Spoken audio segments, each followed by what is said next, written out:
Hi, this is Brandon from ThirstGym.com. Today we're talking about an exercise called the safety bar split squat versus bands. This is a great exercise, single leg strength, but also improving some speed as well. So we've talked about the safety bar split squat and its benefits for athletes and clients and how we can improve lower body strength and power with that exercise. This is a variation of it where we're going to use bands.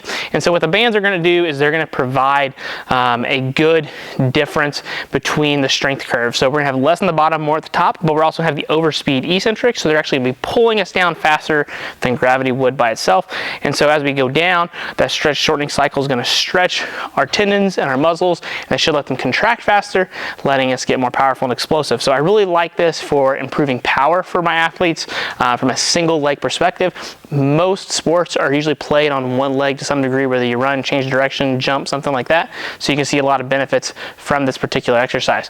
So what you're going to do is you're going to have the bands on here, choke them on the bottom. I've got this in my monolift, so I don't have to walk the weight out. I can stand straight up and immediately go.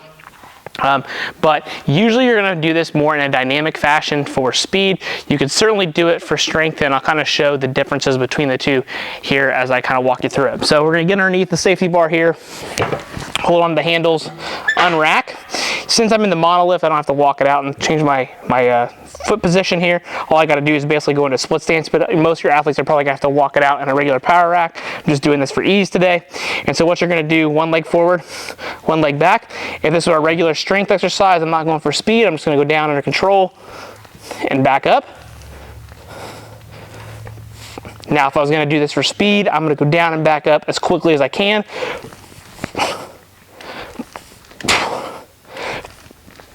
And then I would switch sides and then do the same thing.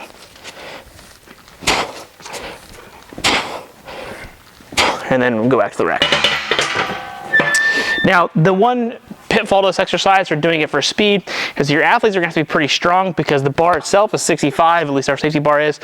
And then our bands are going to give us somewhere between 40 and 50 pounds of combination resistance. So at the top, I'm already looking at 115 pounds. So I got to keep that in mind with my athletes. But from a strength perspective, it's great. Teaches athletes to finish pushing through the bar, and then we're gonna get more of the strength piece and not have to worry about the technicalities of holding a barbell on our back or anything like that, or dealing with just a bilateral squat and having to do it and teaching it. Most athletes can pick up the single leg piece pretty quickly if you train your split squat in any other fashion. So there's just a more advanced progression of that. So when it comes to programming, again, depends what you're trying to do. Strength, more in that 3 to 6 rep range on each side, 2 to 4 sets, depending upon where you're at in your season.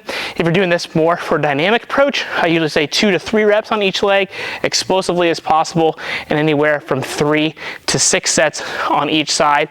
And then you're probably going to minimize your rest on that. You'll do 3 on one leg, 3 on the other, rest 20, 30 seconds, go again, just like your conjugate method, your dynamic effort work, a la Louis Simmons, and then you'll see some good speed benefits from that as well from a single leg perspective, which is awesome. So if you got any questions about this, please feel free to leave it in the comment section.